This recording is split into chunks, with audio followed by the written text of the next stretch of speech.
bulldozer came around the corner of Maple Street at 7:47 a.m. on a Tuesday morning, and in exactly 14 seconds, it crushed $2,000 of my most prized possession into twisted metal and plastic. I was inside making coffee when I heard it. That deep mechanical roar. The kind of sound that makes your stomach drop before your brain even understands what's happening. I ran to the window, coffee still steaming on the kitchen counter, and watched in absolute horror as this massive machine rolled over my beautiful Ripcord X500 e-bike like it was nothing but a toy. My e-bike. The one I'd saved up for 8 months to buy. The one I'd researched obsessively, read 50 reviews about, and finally ordered from Amazon back in November. It was pearl white with midnight blue accents, top-of-the-line motor, 35-mile range, and it had become my favorite thing about this neighborhood. Until approximately 45 seconds ago. No, no, no. I screamed, abandoning the coffee, abandoning common sense, and running straight out the front door in my pajamas. The bulldozer operator didn't even see me. He was too focused on what he was doing, which I would later learn was clearing the common area of illegal items. That's what the email had said the night before. I'd read it so quickly, annoyed by yet another pointless HOA memo, that the specifics didn't stick. Stop. I was waving my arms like a crazy person now, running barefoot down my driveway, which probably made me look exactly like the stereotype of an irrational suburban resident. Ironic, considering that was about to become my entire personality. The bulldozer lurched to a halt. The operator, a tired-looking guy in his 60s wearing a reflective vest, looked down at me with genuine confusion, as if I had any business objecting to my own property being destroyed by heavy machinery. That's my bike, I said, breathless, looking at the metal carcass being pushed toward a pile of other confiscated items. That's my bike. Sorry, buddy, he said, not sounding very sorry at all. I'm just doing what I was told. You got to take it up with the HOA. The HOA. Of course it was the HOA. Let me back up. If you've never dealt with an HOA, count your blessings. If you live in a place where other people literally have a legal right to dictate how you use your own property, you're already nodding along and probably breaking out in hives. My neighborhood is called Riverside Estates, which sounds nice until you realize that the estate part means roughly 37 pages of community regulations that cover everything from the color of your front door, only natural wood tones or approved neutrals, to where you can place a trash can exactly 4 feet from the property line, no more, no less. The HOA president is a woman named Karen Martinez. Yes, really, though everyone just calls her Karen, which she somehow has managed to take as a compliment rather than the universal internet insult it's become.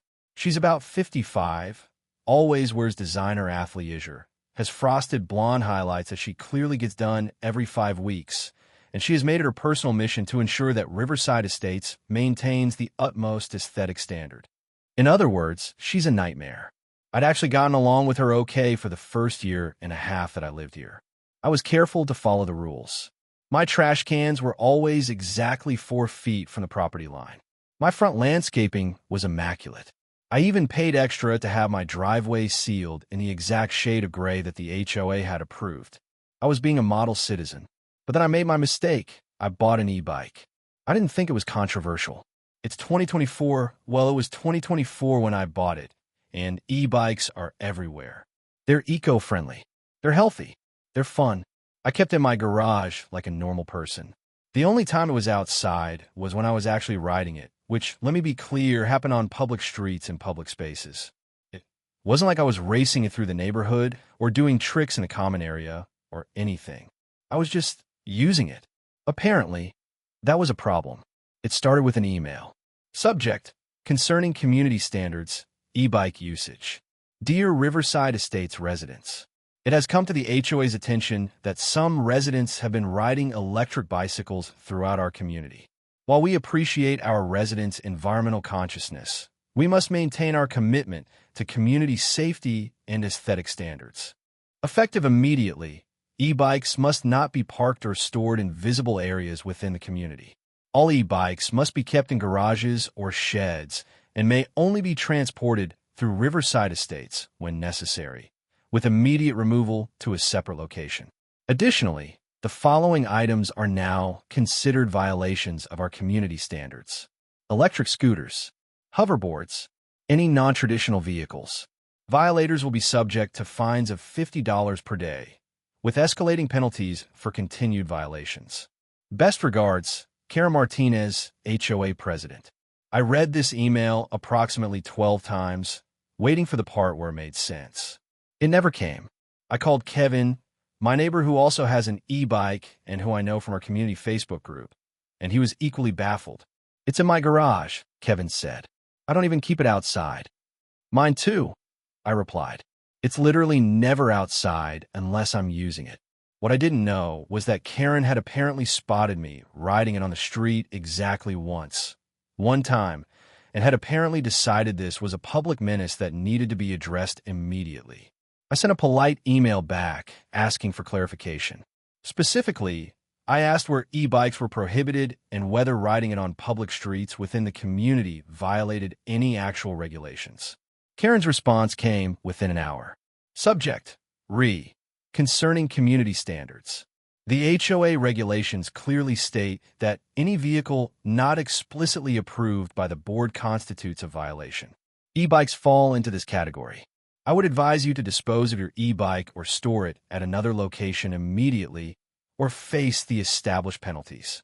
Dispose of it, as if I just throw away $2,000. I could have handled this differently, I think. Looking back, I probably should have just swallowed it and parked the e-bike at my sister's house or something. But I was angry, furious, actually, because it felt arbitrary and punitive and completely unreasonable. So, I got everyone angry on Facebook.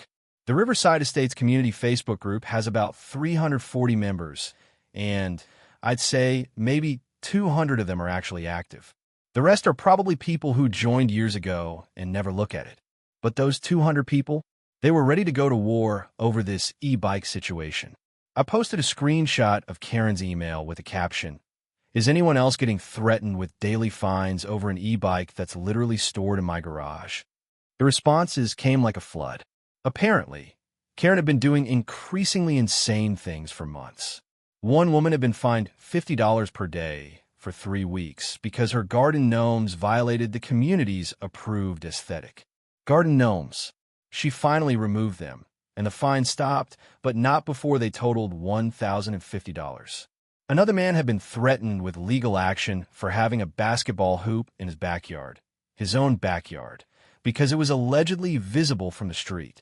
Someone else had received a violation notice for having a guest park in the common visitor parking spot for more than 48 hours.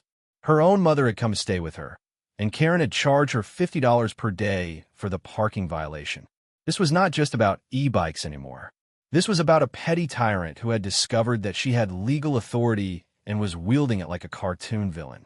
The Facebook thread exploded.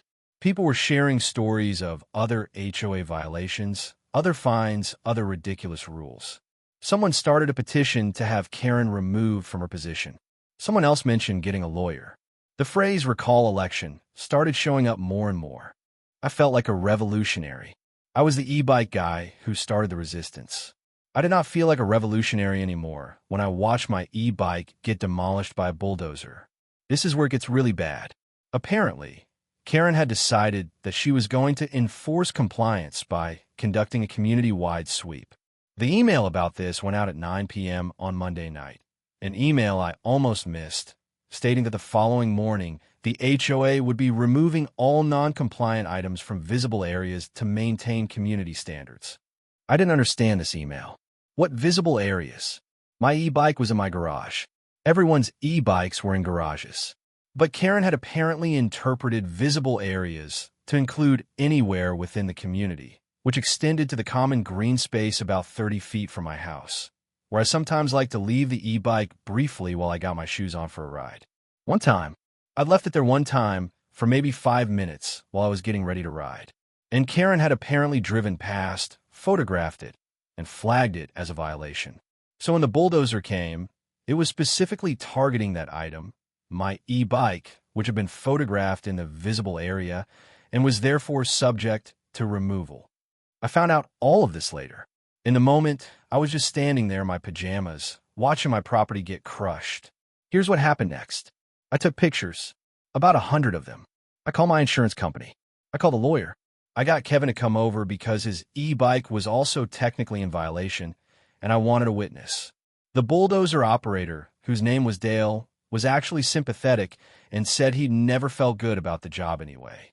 I sent a formal email to the HOA demanding compensation, $2,000 for the e-bike, plus $500 for emotional distress and humiliation, plus $300 for my wasted time and legal fees. Karen's response came the next morning. The HOA is not liable for items placed in common areas in violation of community standards. The removal of prohibited items is within the legal authority of the HOA board. She had destroyed my property and was hiding behind technical language. I consulted with an actual lawyer, Mark Chun, who specializes in HOA disputes, and here's what he told me. Karen might actually have the legal right to do this, depending on how the HOA regulations were written and whether the common area technically extended to my property.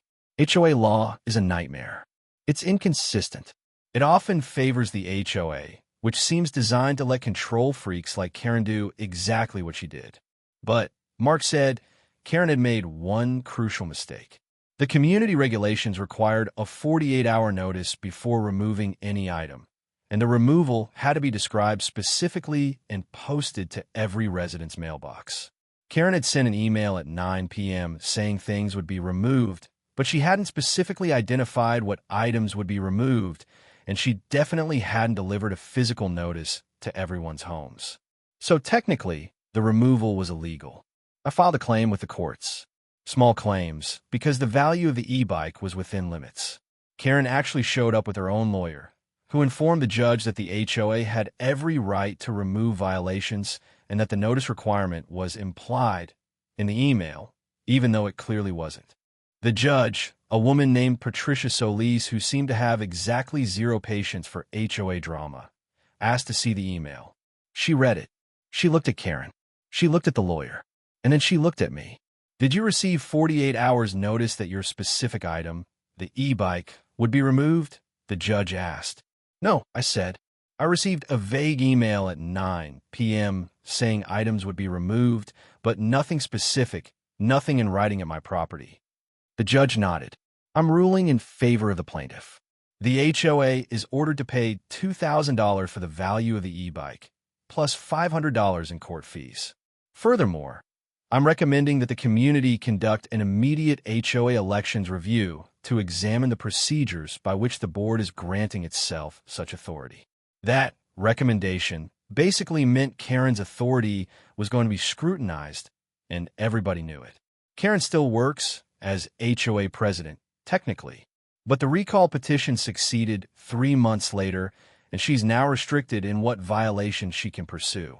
The new board president, a guy named David who fixes computers and has no interest in being a tyrant, has actually started treating people like humans.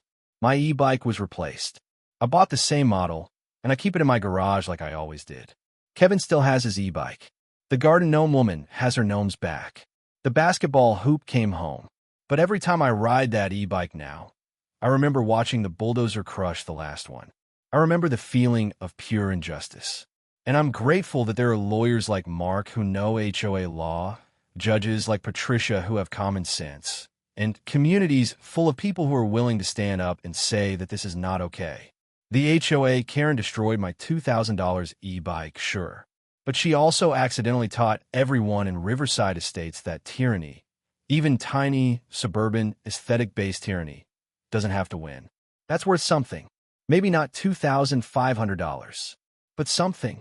If you were in my position, would you have fought back against the HOA from the start? Or would you have just removed the e-bike and avoided all this drama in the first place?